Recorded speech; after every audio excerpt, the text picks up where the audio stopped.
Assalamualaikum. Waalaikumsalam warahmatullahi wabarakatuh. Selamat pagi semuanya. Pagi, Bu. Apakah semua kabarnya baik? Alhamdulillah. Allahu Akbar. Alangkah baiknya sebelum memulai pembelajaran, mari kita berdoa dulu. Ketua kelasnya silakan pimpin doanya. Silakan doa mulai.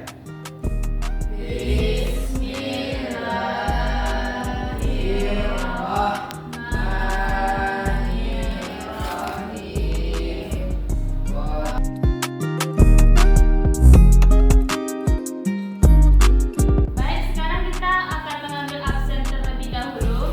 Raisya, Hadir, Bu. Putri, Hadir, Bu. Hafizah, Ibu.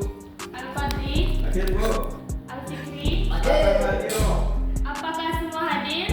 Hadir. Alhamdulillah. Sekarang kita akan mempelajari tentang metode debat, yang dimana debat ini adalah pembelajaran sistematik. Siswa dibagi menjadi dua kelompok, duduk berhadapan. Siswa membacakan materi bahan ajar untuk dicermati oleh masing-masing kelompoknya. Sajian presentasi hasil bacaan oleh perwakilan salah satu kelompok, kemudian ditanggapi oleh kelompok lainnya, dan begitu seterusnya secara bergantian. Baik, sekarang Ibu akan membagi kalian menjadi dua kelompok, yaitu kelompok pro dan kelompok kontra. Yang dimana kelompok pro Hafizah, Putri, dan Raisya, dan selanjutnya yaitu Al-Fikri Murtaza kelompok kontra. Kepada kalian silakan diambil posisi duduknya masing-masing. Baik, perdebatan kita pada pagi hari ini yaitu tentang apakah hukuman fisik masih relevan untuk diterapkan dalam mendidik anak-anak di sekolah. Sebelum itu, Ibu akan menjelaskan materinya terlebih dahulu, yang dimana hukuman fisik ini adalah sebagai cara untuk mendidik anak di sekolah. Ini semakin dipertanyakan dan tidak lagi relevan. Meskipun beberapa orang berpendapat bahwa hukuman fisik ini dapat mendisiplinkan anak, dapat memiliki kemajuan, bahwa hal ini justru dapat merugikan perkembangan emosional dan psikologis anak.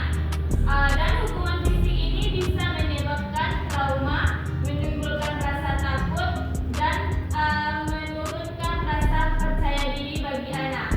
Selain itu, anak tidak belajar memahami kesalahan mereka, melainkan hanya takut terhadap hukuman. Oleh karena itu, pendekatan yang lebih positif seperti disiplin, bermulai berkomunikasi, memberikan konsekuensi yang logis, serta pengajaran nilai moral lebih efektif dalam membantu anak-anak belajar dengan cara yang lebih sehat. Dengan pendekatan ini, anak dapat tumbuh dengan pemahaman yang lebih baik tentang tindakan mereka terhadap melalui kekerasan fisik tersebut. Baik, sekarang Ibu akan meminta tanggapan dan pendapat dari kelompok pro dan kelompok kontra. Baik, sekarang Ibu akan meminta pendapat dari kelompok pro. Kepada kelompok pro dipersilakan. Terima kasih. Saya percaya bahwa hukuman fisik jika diterapkan dengan bijak dan sesuai bisa menjadi cara yang efektif untuk mendidik anak-anak di sekolah. Kadang-kadang anak perlu diingatkan dengan cara yang tegas agar mereka memahami konsekuensi dari perbuatan yang mereka lakukan. Hukuman fisik yang ringan seperti tepukan di tangan atau dipukul bisa memberikan efek yang jerah dan membantu anak-anak untuk lebih disiplin dalam mengikuti aturan. Baik, izin Bu. Terima kasih sebelumnya. Kami tidak setuju dengan pendapat pihak pro, yang mana jikalau kita menerima seorang anak itu dengan fisik, maka itu bisa mengancam psikologis anak. Yang mana kan jikalau seorang anak itu kena fisiknya, rasa cemas, takut dan sebagainya, tidak ada rasa percaya diri, maka pembelajaran yang akan diberikan oleh seorang guru ini tidak akan berjalan dengan baik. Mungkin itu pendapat dari kami. Tapi pendapat dari pihak kontra, kami tetap mempertahankan argumen kami tentang bahwa pada masa lalu juga hukuman fisik telah terbukti efektif dalam mendidik anak. Nah, contohnya seperti orang tua kita yang dididik dengan secara fisik sekarang sudah menjadi orang-orang hebat. Jadi menurut saya hukuman fisik itu masih efektif digunakan untuk anak-anak zaman sekarang karena sesuai berkembangnya teknologi, anak-anak makin tidak ada sikap untuk menghargai guru dan lingkungan sekitar. Sampai. Baik, izin. Bu, memang benar yang dibilang oleh pihak pro tadi, yaitu jikalau kita mengajarkan seorang anak dari kecil itu dengan keras, kita menjadikan orang-orang yang hebat. Tapi kerasnya itu ada batasnya. Yang mana jikalau kita tetap melakukan mendidik anak secara keras, maka itu bisa menyerang rasa kepercayaan dirinya nantinya. Karena kan Rasulullah itu walaupun dia sering dicaci, dia tetap memberikan itu dengan secara lemah lembut. Jadi kami kurang setuju pendapat pihak pro yang mana hukuman fisik itu masih relevan dalam mendidik anak. Mungkin sekian, sampai.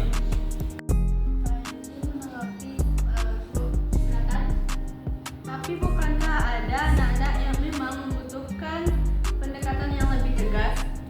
Tidak semua anak yang dapat diajari hanya dengan pembicaraan atau diskusi. Beberapa anak juga bisa jadi terlalu keras kepala atau tidak mengerti konsekuensinya dari tindakan mereka tanpa ada tindakan fisik yang mengingatkan mereka. Tentu saja ini bukan berarti harus melakukan kekerasan, tetapi hukum fisik ringan yang diberikan dengan penuh kasih sayang dan pengertian bisa membuat anak-anak lebih sadar akan kesalahan mereka.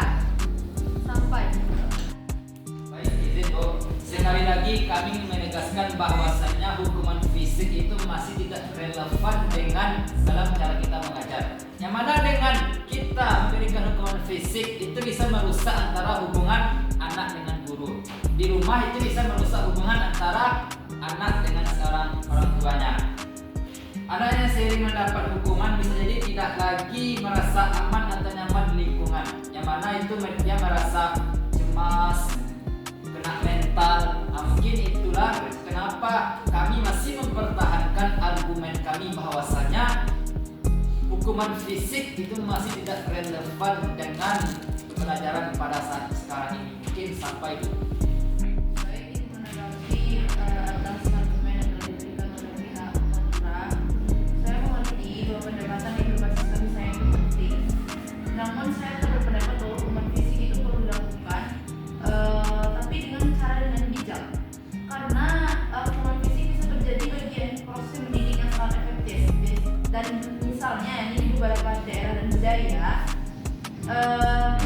pola asuh yang mereka anggap wajar yang bermanfaat dengan hukuman fisik ini dianggap pola asuh yang wajar di beberapa daerah dan budaya. Tentu saja hukuman fisik ini tidak dilakukan secara yang